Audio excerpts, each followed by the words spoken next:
Inamin ni Davao City Mayor Rodrigo Duterte na pag-aari niya at ng kanyang mga anak ang ilang property sa listahang inilabas ni Senator Antonio Trillanes IV. Inamin din niyang may dollar account siya sa BPI pero hindi raw milyon ang laman nito. May report si Chino Gaston.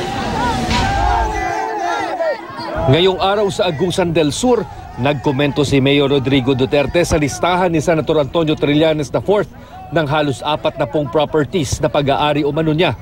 Pag-amin ng alkalde, ilan doon ay pag-aari niya talaga, habang ang iba naman ay sa mga anak niya. May akin dyan, siyempre. Ngayon yung wala sa akin, ibigay ko sa kanya. Matapos ang kanyang motorcade sa Zamboanga City kahapon, inamon ni Duterte sa isang campaign rally na meron nga siyang dollar account sa BPI.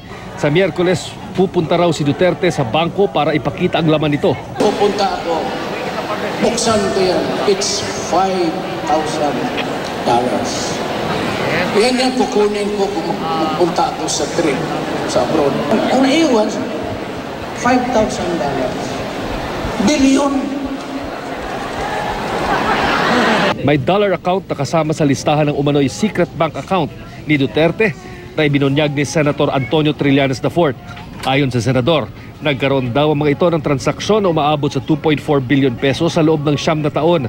Kasama din sa listahan ng bank account sa BPI Julia Vargas, kung saan ayon kay Trillanes ay may pumasok na 211 million pesos noong 2014. Kahapon bigo si Trillanes na masilip ang transaction history ng nasabing bank account. Dahil sa halip na waiver, gaya ng unang sinabi ni Duterte, isang special power of attorney lamang ang dala ng kanyang abogado. Sinubukan kong tanungin kay Duterte kung bakit hindi siya nagbigay ng bank waiver. Pero di ito nagpaunlak ng panayam sa kanyang talumpati. Binantaan ni Duterte si Trillanes na sasampahan ng treason dahil sa paulit-ulit na pagpunta ng senador sa China para pag-usapan ang issue ng West Philippine Sea. Gayon din ang kasong perjury dahil sa nilagdang affidavit ng senador na nag-aakusa kay Duterte ng pagkakaroon ng bilyones sa kanyang bank account. Kung gusto ko kaya siya i-shoot ng affidavit, kasi kung mag-shoot siya ng affidavit, talagang line. At saka under oath, I can charge him for perjury. Chino Gaston, GMA News.